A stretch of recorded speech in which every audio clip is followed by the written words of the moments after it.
예전에 오래된 영화 중에 역전에 산다라는 영화가 있습니다. 꼭 한 번씩 그냥 보시기를 추천드립니다. 이 영화는 무겁지 않고요, 가벼운 영화입니다. 심각하게 고민할 것도 없습니다.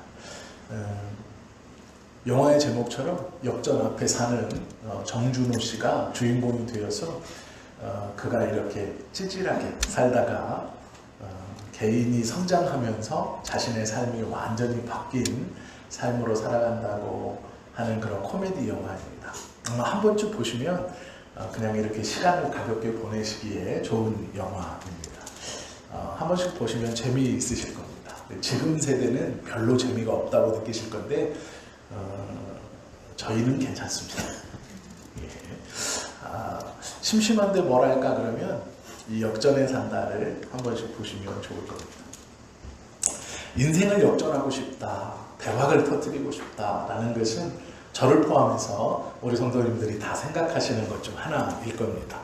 인생 역전, 그것을 꿈꾸고 있습니다. 인생 역전의 첫 번째 방법은 말씀처럼 대박을 터뜨리는 거죠. 확률적인 것이 있습니다.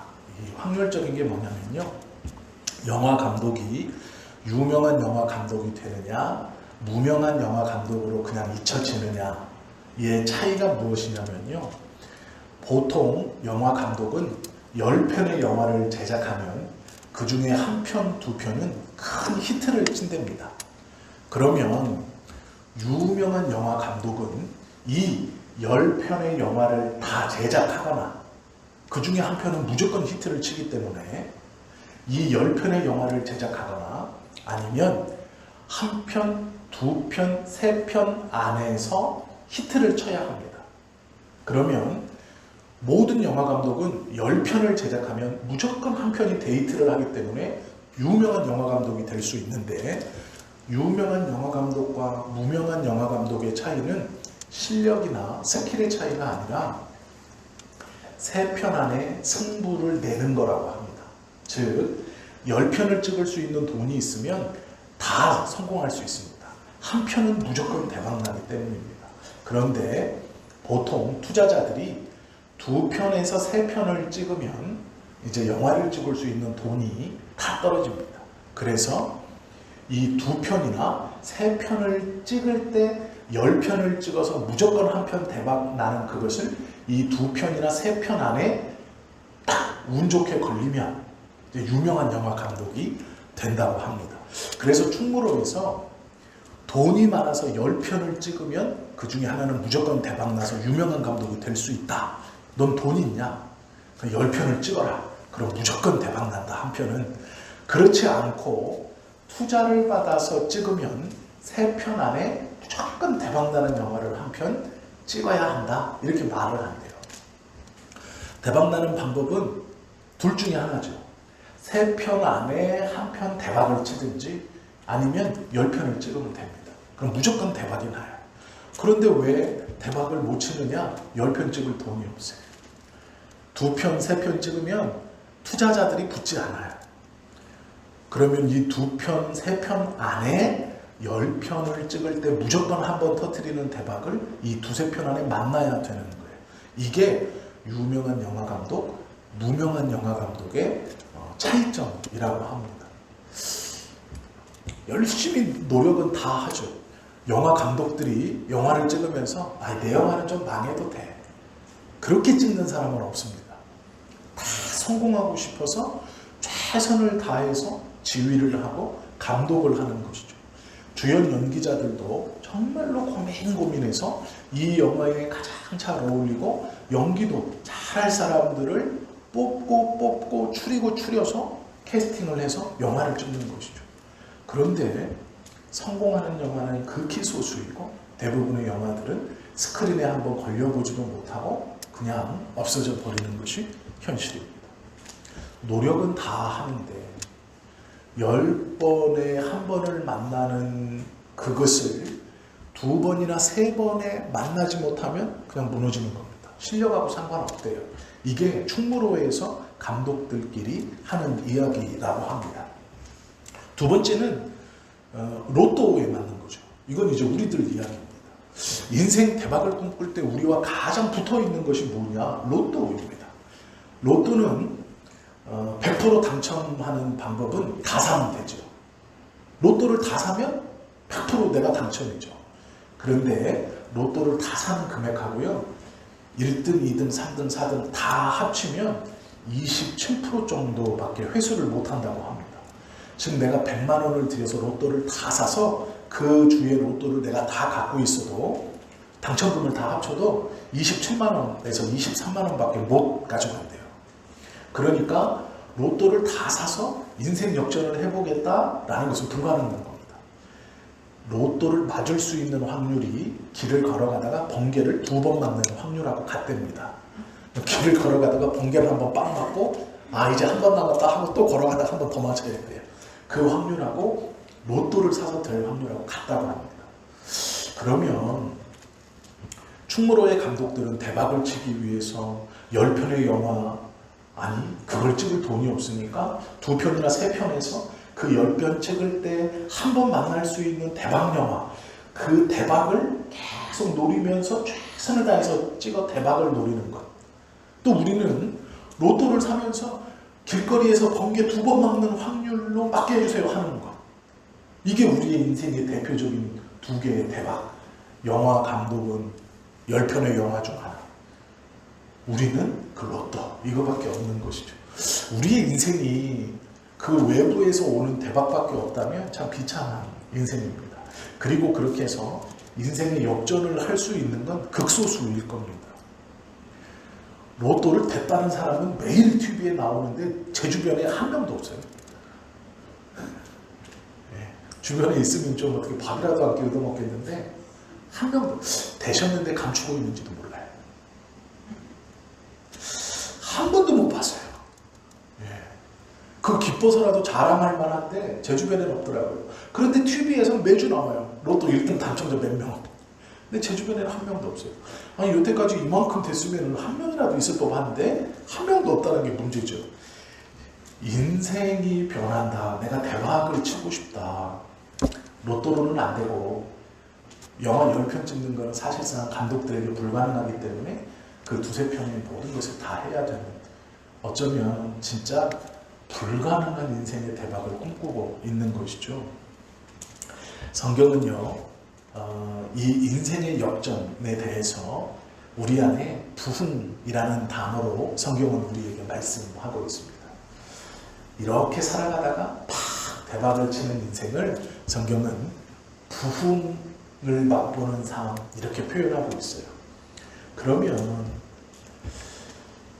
우리의 삶이 하나님 안에 들어가 살고 있는 우리의 삶이 그 들어가는 것 자체로도 대박이라는 걸 알지만 그 삶에서 한 번 더 점프해서 진짜 하나님, 내가 예수 믿는 거 대박인 거 충분히 압니다. 인생 역전했다는 거 알아요. 그런데 내가 여기서 한 번 더 뛰어오를 수는 없을까요? 라고 우리가 질문하죠. 있습니다. 목사는 그걸 알려주는 게 목사의 직무잖아요. 오전에는 우리가 하나님 은혜 아래 있는 것이 우리의 삶의 큰 인생의 역전이고 부흥이고 대박이라는 말씀을 드린 거예요. 그럼 오후에는 이 삶에서 한 번 더 올라가는 삶이 성경에 있습니다. 그것에 대한 이야기를 좀 함께 나누려고 합니다. 오늘 본문에 보시면요, 43절에 이렇게 말합니다. 사람마다 두려워하는데 사도들로 말미암아 기사와 표적이 많이 나타나니 라고 말합니다. 기사와 표적, 사도들로 말미암아 나타나는 기사와 표적이 뭘까요? 이 당시의 기사와 표적은 병을 고치는 것, 귀신을 쫓아내는 것, 신비한 일들이 벌어지는 것이었습니다. 우리 생각에 하나님의 기사와 이적을 우리가 경험한다라고 말했을 때 우리의 병이 고쳐지는 것이 하나님의 기사와 이적을 경험하는 것이 될 수도 있습니다. 안 된다는 게 아니에요. 하나님은 그 일을 분명히 하실 수 있어요. 정말로 가난하고 어려웠던 나의 생활의 형편이 하나님의 은혜로 활짝 일어나서 생각지도 않게 투자를 한 것이 정말 잘 되든지, 아니면 먼 옛날 기억도 안 나는 내 친구 누구에게 빌려줬던 돈이 갑자기 그 친구가 성공을 해서 내가 그때 네가 도와줘서 이렇게 일어날 수 있었어. 늦었지만 이제 은혜를 갚을게. 그런 일이 일어날 수도 있어요. 물론 드물지만 일어날 수도 있다는 얘기예요. 아니 어쩌면 이미 돌아가셨던 우리 부모님의 숨겨졌던 재산이 밝혀져서, 이거까지는 안 하겠습니다. 허무맹랑한 이야기라. 어쨌든 우리가 인생의 대박을 꿈꾸고 우리가 상상하지 못했던 방법으로 하나님은 우리의 삶을 점프시킬 수 있어요. 우리는 그것을 기적과 이사라고 생각해요.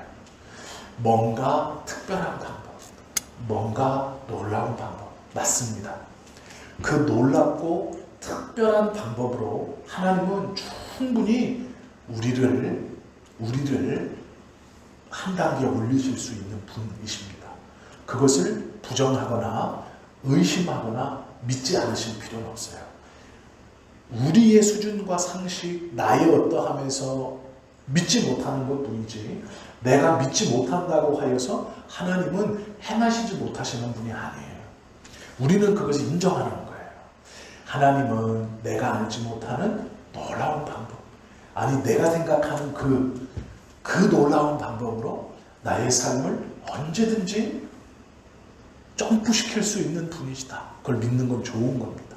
그런데요, 성경에서 말씀하시는 기적과 표적은 조금 달라요.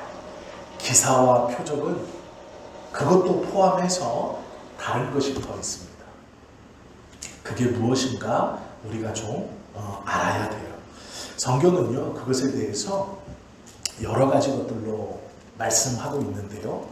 성경에서 말씀하시는 기적과 이적이 무엇이냐, 그것은 원래 하나님을 온전히 믿었을 때 받았던 모습으로 돌아가는 거예요. 그 모습이 성경에 써 있습니다. 44절이에요.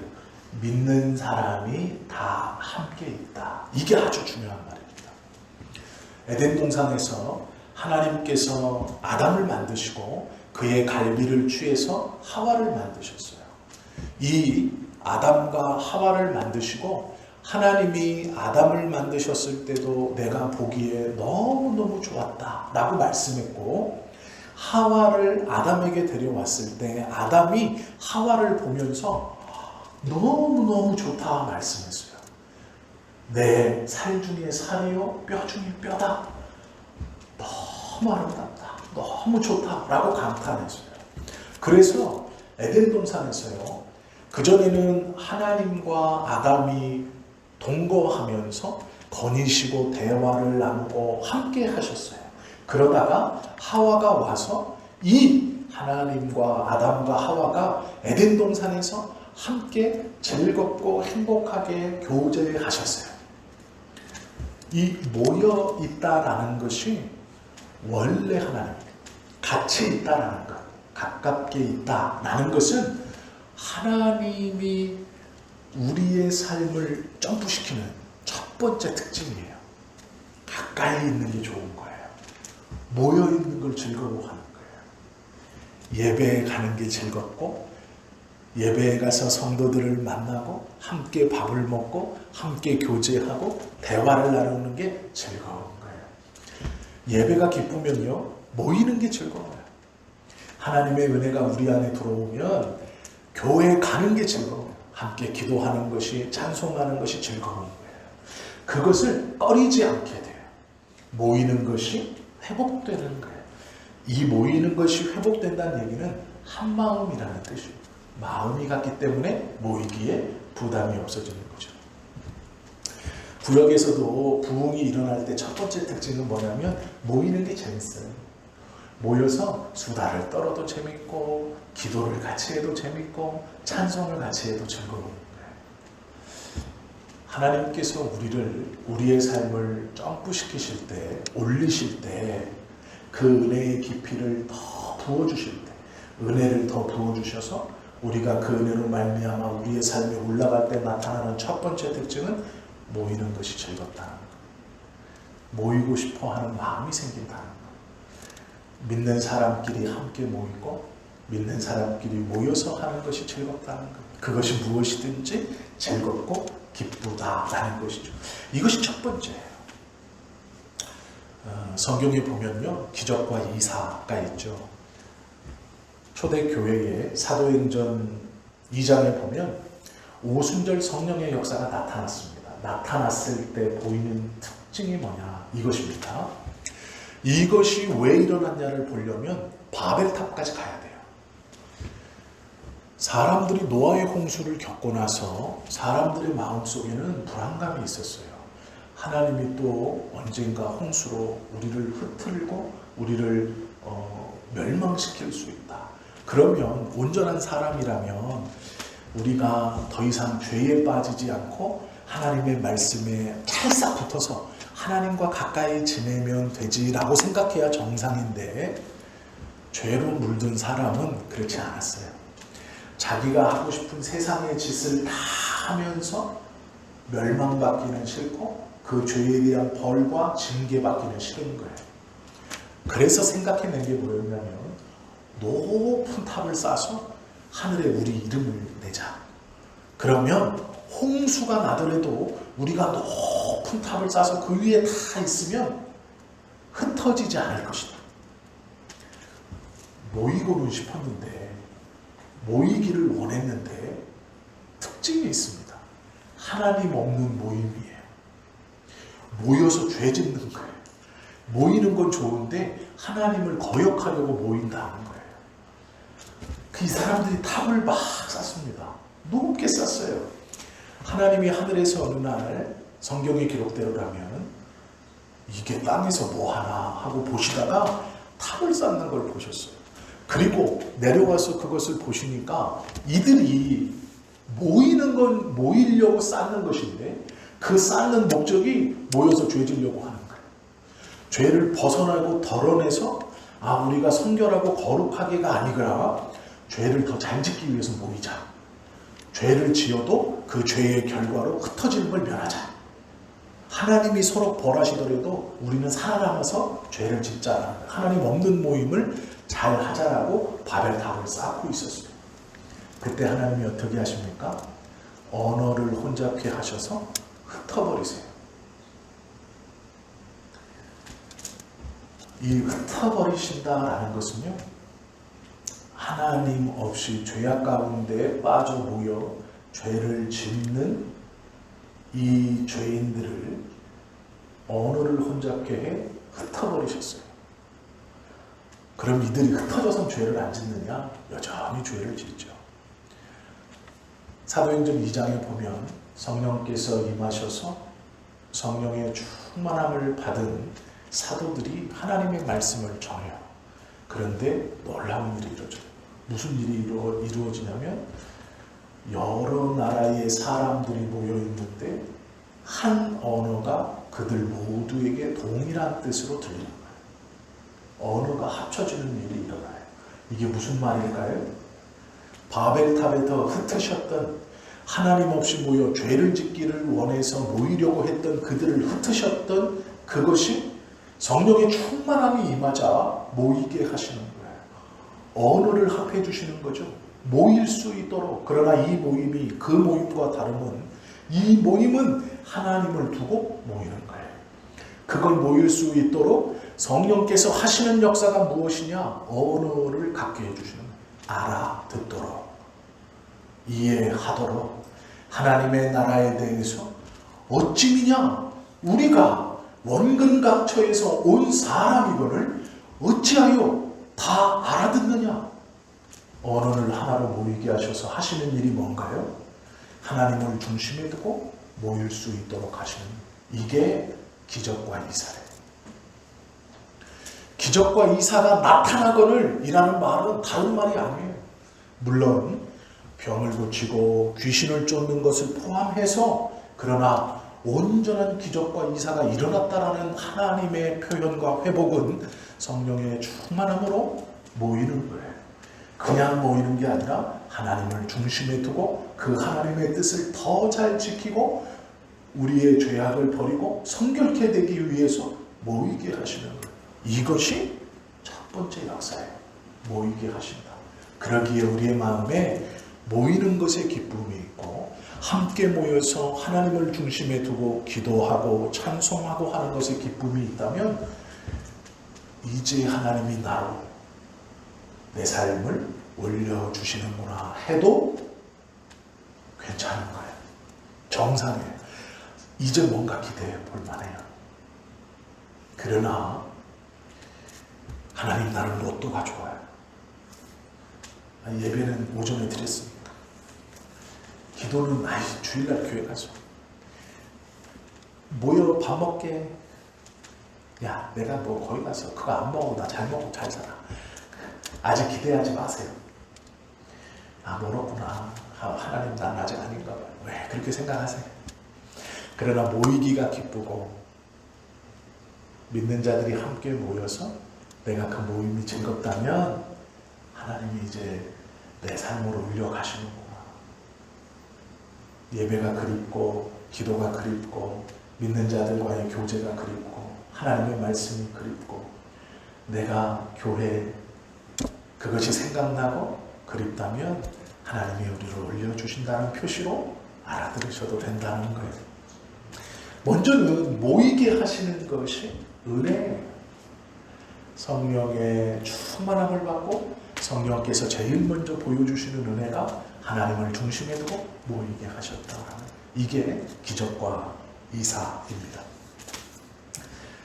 모이게 하실 때 우리 안에 변화가 일어날 수 있어요. 부흥이 일어날 수 있어요. 모이게 하시면 무슨 일이 일어나느냐?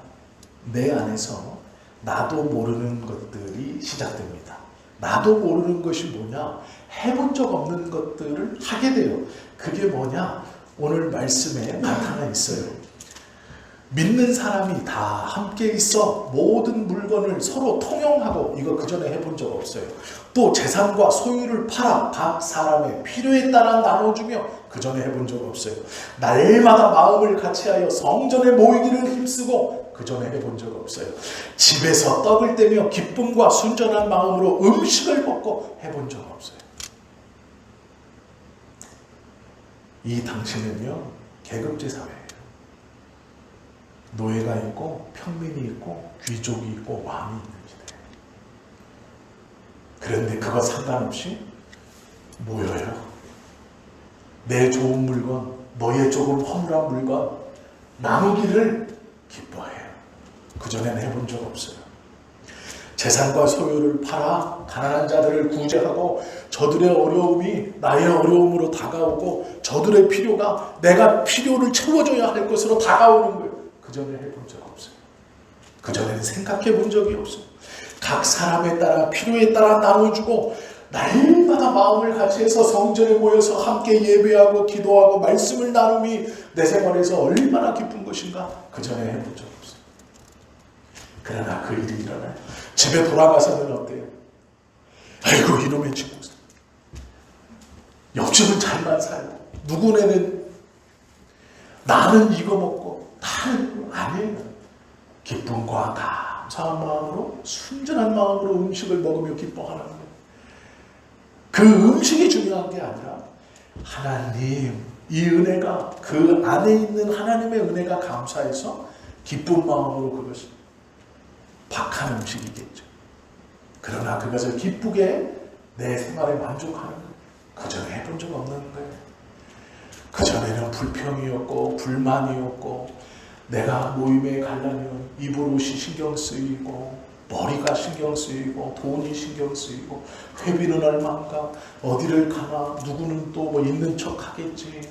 내가 가서 제 그 말을 어떻게든 옆집 자식 자랑 내가 언제까지 듣고 있고 남편 자랑 언제까지 그것만 신경 썼는데 어느 순간 그것이 하나도 신경 쓰이지 않는 모여서 하나님을 찬송하며 기쁘고 집에 돌아와서 내가 누리고 있는 살아가는 이 삶이 원망과 불평이 아니라 기쁨과 감사로 하나님 앞에 나아간다는 거예요.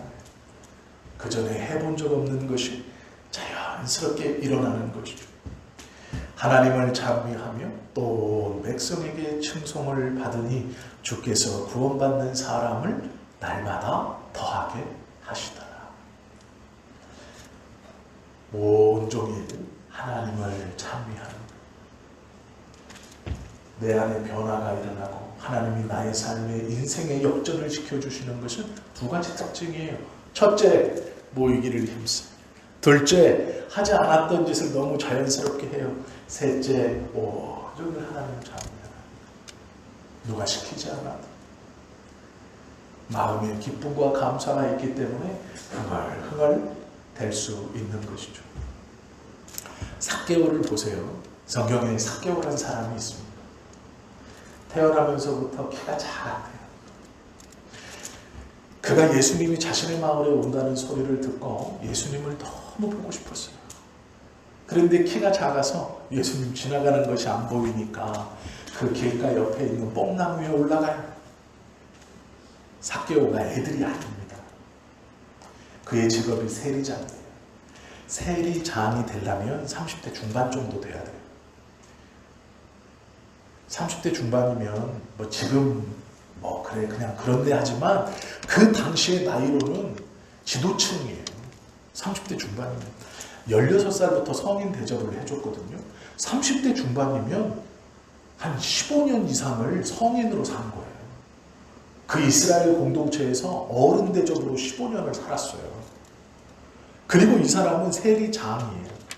세리장이라는 게 우리가 다 아시는 것처럼 로마인들이 유대인들에게 세금을 걷기 위해서 자신들이 직접 거두면 암살도 당하고 미운 소리도 더 듣기 때문에 유대인들 중, 이스라엘 사람들 중에 사람들을 뽑아서 세리의 업무, 세금 걷는 일을 했어요. 이 세리의 업무는요, 월급을 받는 게 아니었습니다. 이 세리는 입찰 제도였어요. 일정 구역이 정해지고요. 즉 이스라엘을 구역별로 나눕니다. 가 1구역 입찰, 그러면 써내는 거예요. 가 1구역 신청자 삭개오 1년에 200만 원 이상 걷겠습니다. 그러면 누군가가 1년에 201만 원 이상 걷겠습니다 하면 떨어지는 거예요. 삭개오는 201만 원한테 낙찰이에요. 최대한 많이 걷겠습니다 하는 사람한테 주는 거예요. 어떻게 걷는지는 상관없어요. 어떤 수단과 방법을 통해 그 돈을 마련하는지는 상관없어요. 자기한테만 들어오면 돼요. 그런데 문제는 뭐냐? 많이 걷어서 입찰받은 금액만 로마에다 내면 로마는 얼마를 걷든 신경 쓰지 않았어요. 그게 통치 방법이에요. 그러면 세리장이라는 건 뭘까요? 입찰한 것을 잘 거뒀고 입찰에서 실패한 적이 없고 그 금액을 잘 걷어서 로마에 갖다 준 거예요. 그러니까 로마가 어떤 말을 하느냐? 야, 너는 그동안 지켜보니까 입찰도 아주 잘했고 금액도 너무 잘 걷었어. 이제 요 구역을 네가 책임져. 네가 뽑아. 세리들. 네가 입찰을 받아. 이건 큰 권력이에요. 그냥 하는 게 아니고요.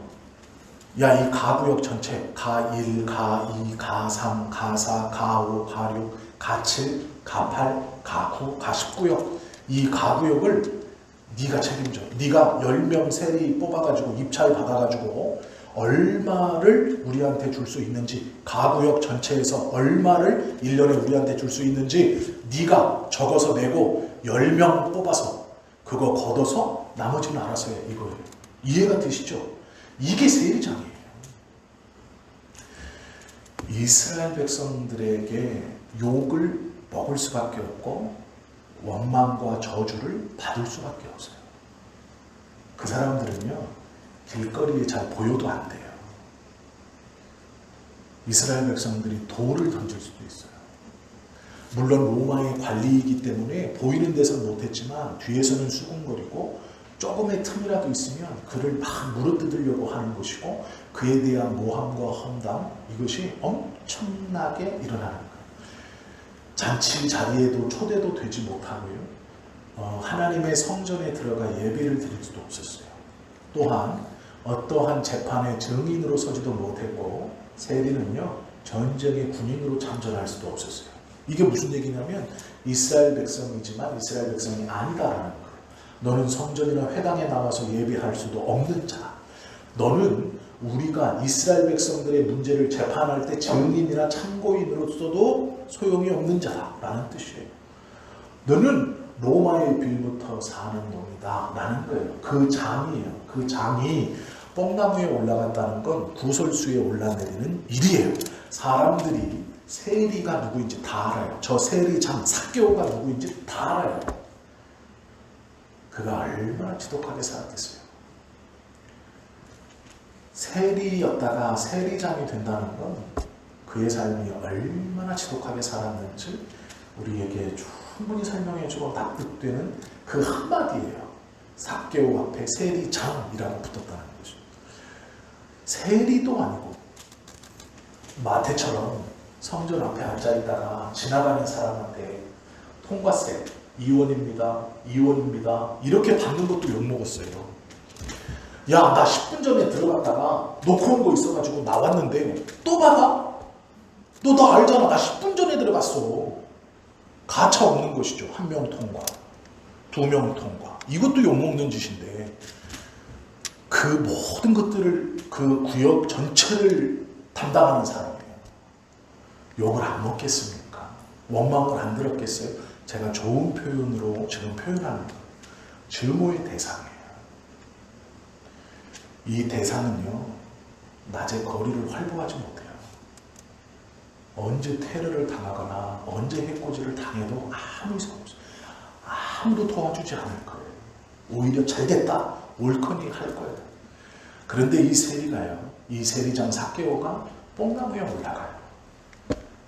애들이나 올라가는 그 뽕나무에 올라가서 예수님을 보려고 하는 거예요. 사람들이 몰려오고 예수님께서 오시죠. 세리는요, 목이 빠져라 그 예수님을 봤을 거예요. 구름대처럼 사람들을 몰고 다니는 선지자. 하나님의 나라를 너무도 재미있고 너무도 쉽게 전하는 선지자. 이적과 기사를 너무도 쉽게 행하는 선지자. 뭔가 좀 다른 것 같아요. 어린아이들도 용납하시고 창녀도 용납하시고 죄인도 용납하신다는 저 선지자. 이 삭개오가요, 그 예수님을 보고 있어요. 그런데 놀랍게도요, 예수님께서 떡 보시고 삭개오야 내려오라. 우리가 이게 잘못하시는 게 있어요. 삭개오를 만난 적이 없는데 예수님이 하나님이라 이름 얼굴 딱 보고 이름 알았다 이렇게 생각하는데 아니에요. 삭개오는 유명한 사람이에요. 그 동네에서. 뭘로 유명해요? 세리장으로 유명한 사람이에요. 악독한 놈이에요. 아주 유대인들이 입만 떼면 씹는 사람 중 하나예요. 삭개오. 특징도 있어요. 키도 작아요. 그냥 딱 보면 알아요. 이게 삭개오구나. 그러니까 예수님이 삭개오를 보고 삭개오야 한 건 신기한 게 아니에요. 그만큼 유명한 사람이에요. 악독하게도. 그렇기 때문에 삭개오야 라고 부른 거예요. 그걸 가지고 아이고 예수님이 하나님이라 얼굴만 봐라. 그런 게 아닙니다. 네. 아무리 신령한 목사님도요, 이렇게 얼굴만 보여주면 이름 못 맞춰요. 그거 아니에요. 그거 착각하시면 안 돼요. 원래 유명했어요. 삭개오는. 예수님께서 삭개오의 이름을 불렀죠. 그리고 내려와라. 내가 너의 집에 유하여야 하겠다. 그 한마디로 끝난 거예요, 게임이. 이름을 선지자가 하나님의 말씀을 전하는 경건하고 성결한 선지자가 부정한 자의 대명사인 세리장, 그 동네에서 제일 악독하기로 유명한 놈 중에 하나인 세리장인 삭개오. 거룩한 사람이, 제가 거룩하다는 게 아니에요. 예수님이, 거룩하신 예수님이 부정한 삭개오를 올려다보는 것만으로도 이슈입니다. 이 당시의 랍비들의 관점에서는요, 부정한 놈을 올려다볼 수 있는 건 하나님밖에 없어요. 그래서 이들이 기도할 때도 고개를 들고 기도하는 거예요. 하나님을 봐야 되니까. 그런데 부정함의 대명사인 세리를 올려다봤다. 이 올려다봤다는 것도 중요한 거예요. 예수님이 올려다본 것, 죄인을 올려다봤다는 게 예수님이 이 땅에 오심을 보여주는 굉장히 중요한 일인데 지금 이게 중요한 게 아니니까요.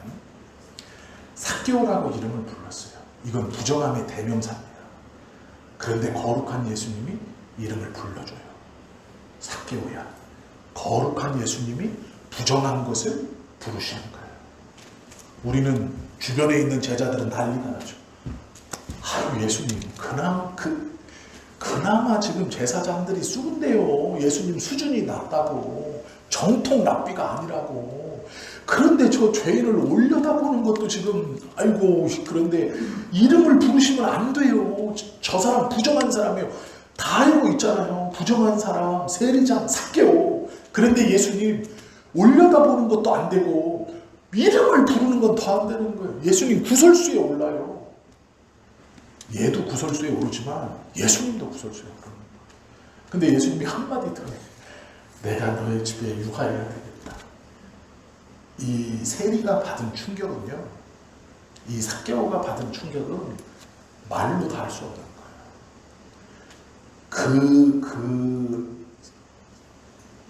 하나님의 나라를 선언하는 거룩한 랍비가 나를 올려다봤다. 라는 것도 1차 충격. 거기다가 부정하기로 대명사인 일반 이스라엘 백성들도 부르지 않는 내 이름, 그걸 불렀다. 2차 충격. 그런데 3차 충격은 내 집에 유하여야 되겠다. 내려와라. 삭개오야, 내려와라. 네 집에 유하여야 되겠다. 끝난 거예요. 아마 이름만 불러줬어도 삭개오는요 평생 그거 갖고 살았을 거예요. 그거 갖고 평생 고민했을 거예요. 예수님이 내 이름을 불러줬어? 그거 가지고 평생 고민했을 거예요. 그런데 불러주시고 뭐라 그러시냐면 내려와라. 너의 집에 유하여야 되겠다. 죄인의 이름을 부른 것뿐 아니라 죄인의 집에 들어가겠다. 이때 당시에 정결한 유대인들은요 시체를 만지지도 않았어요. 삥 돌아갔어요. 부정한 거라고 느끼면 상대를 쳐다보려고 안 했어요. 부정한 걸 보면 부정하게 되고, 부정한 데 가면 내가 부정하게 되기 때문에 상대를 안 했어요. 삥 돌아서 가고 쳐다도 안 보고 목소리도 안 듣고 상대를 안 했어요. 그런데 뭐라 그러냐면 올려다보시고 부르시고 네 집에 가겠다. 삭개오가 망설일 수 없죠. 망설일 필요가 없는 거예요. 눈이 마주쳤을 때 놀라고, 이름을 들었을 때 놀라고, 내려와라 네 집에 가야 되겠다 했을 때 끝나는 거예요. 게임이. 삭개오가요 내가 누군데는 그 마음속에 상상할 수 없어요.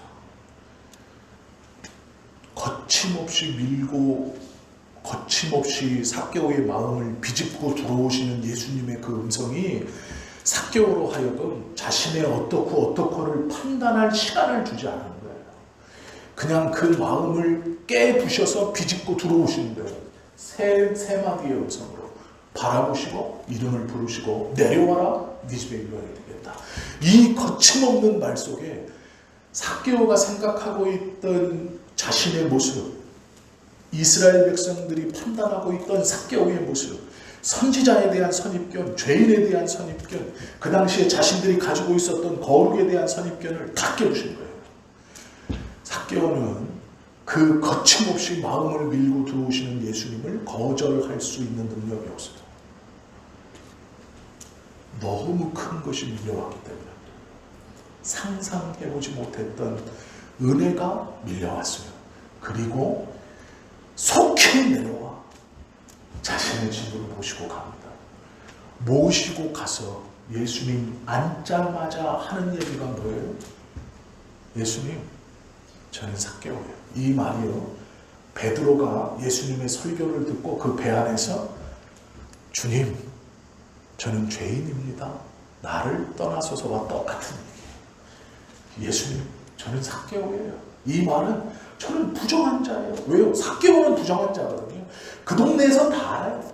삭개오는 부정함의 대명사. 주모, 수군거림, 나쁜 놈, 대명사.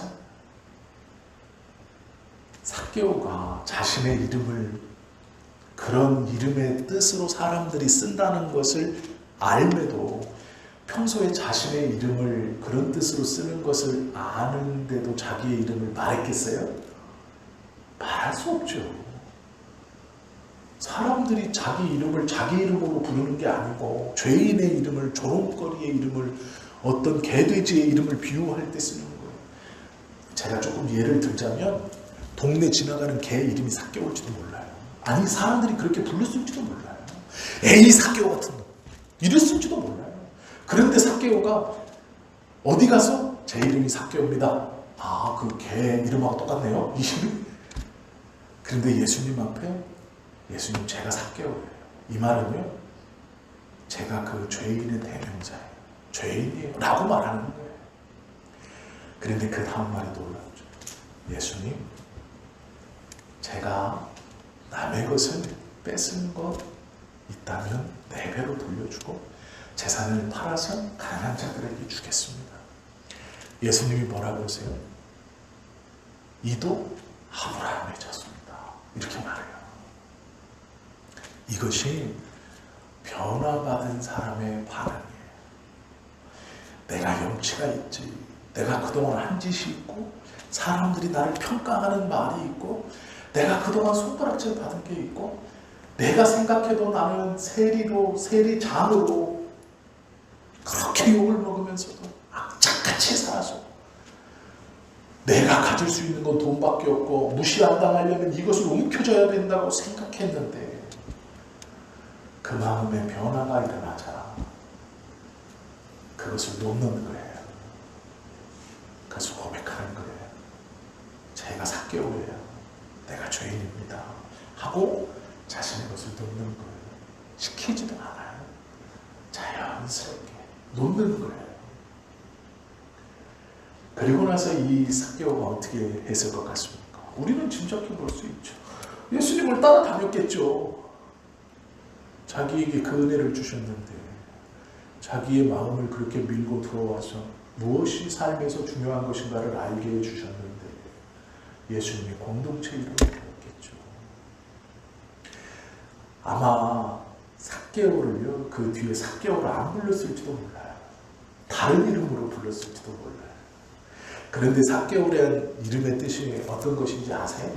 비둘기라는 뜻이에요. 그 원뜻은 순결하다 이런 뜻이에요.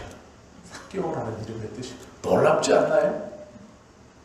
삭개오는 조롱의 대명사였고 증오의 대명사였고 악독과 불결함의 대명사였어요. 그런데 원 그의 뜻이 비둘기 같은 사람, 순결한 사람이라는 뜻이에요. 이것이 하나님의 은혜를 받아들이는 사람의 삶의 변화에서 일어나는 거예요. 자신의 평판, 내 어떠한 삶, 내 과거의 삶, 사람들이 나에게 하는 말 중요하지 않아요. 그거 신경 쓸 겨를이 없어요. 그것과 하나님이 내 안에 일어나게 하시는 은혜와 비교하거나 될 게 없어요. 하나님의 은혜가 내 안에 들어와 그 은혜가 차는 순간 내가 생각했던 나를 둘러쌌던 모든 것들은 나에게 아무런 것도 아니에요. 그것이 우리의 발목을 잡을 수 없어요. 예수님, 나는 죄인입니다. 우리 집에는 못 들어갑니다. 우리 집은 죄인들이 거하는 곳이 못 들어가. 아니에요.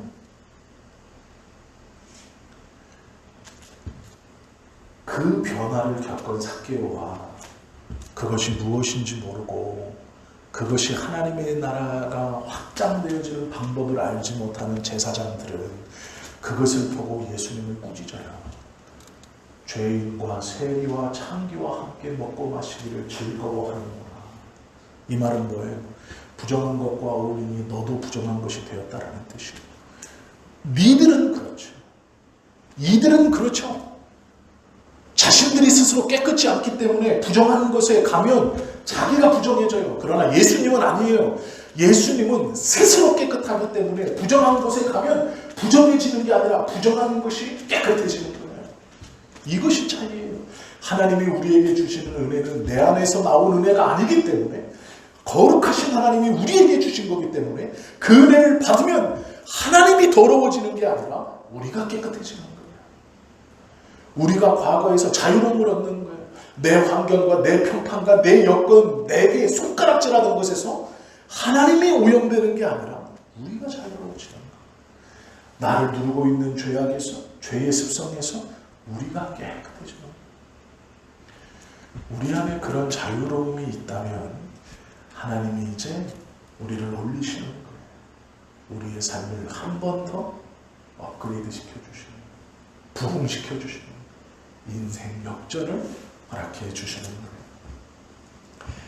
하나님은요, 핍박하던 바울을 찾아오셨어요. 그래서 뭐라고 그러시냐면, 사울아, 사울아, 네가 참 고생이 많다. 뒷발질로 가시덤불 차느라고, 뭔지도 모르고 차느라고, 차면 찰수록 가시에 네 뒤꿈치가 찔려서 피가 나고 네가 고통스러운데 뭔지도 모르고 차느라고 참 고생이 많다. 그렇게 찾아와 주세요. 그렇게 붙들어 주세요. 그 어리석음을 깨닫게 해주세요. 그러면 예수님이 오염되느냐? 아니에요. 사울이 인생 역전을 해서 바울이 되는 거예요. 지금 우리에게 그것을 주시는, 특별히 오후에 은혜를 사모하고 하나님 내가 주일 오전과 오후를 또 이 예배를 사모하고 하나님의 은혜를 사모해서 하나님의 성전에 남아 주의 말씀을 기뻐하고 예배하기를 기뻐하는 우리들에게 이미 그 은혜가 있기 때문에 우리가 이렇게 하는 거예요. 이렇게 할 수 있는 거예요. 그 마음이 은혜로 힘이 우리 안에 차오르고 있기 때문에 그래요. 함께 모여 예배하는 것을 기뻐한다는 것은 우리의 인생이 역전되어지는 증거입니다. 이 은혜를 받았습니다. 이 은혜를 누리고 가는 거예요. 우리가 이 은혜에 풍성히 젖어서, 충만히 젖어서 하나님의 은혜를 노래할 때 이 성경에서 말씀하시는 생전 처음 보는 일들이 자연스럽게 일어나는, 그것이 우리가 하나님의 은혜를 받고 있구나라는 증거입니다. 이적과 기적이 일어나지 않는 삶, 그런 삶은 없어요. 내가 원하는 이적과 기적은 안 일어날지 모릅니다. 그러나 하나님께서 우리에게 베풀어 주시는 이적과 기적은 날마다 우리에게 일어나고 있어요. 우리가 지금 이렇게 모여 있음이 그 증거예요. 오후의 시간에 예배하고 있음이 그 증거입니다. 그 이적과 기적이 우리의 마음을 꽉 붙들고 있는 거예요. 그러기에 우리는 서로를 보면서 하나님의 은혜 가운데 꽉 붙들린 사람들을 보는 것이기 때문에 감격하고 감사할 수 있는 거예요. 서로를 보고 미소 지을 수 있는 거예요. 기쁜 것이죠. 내 안에 기쁨이 없다면 그 기쁨을 누리실 수 있기를 예수님의 이름으로 축원합니다. 기도하시겠습니다.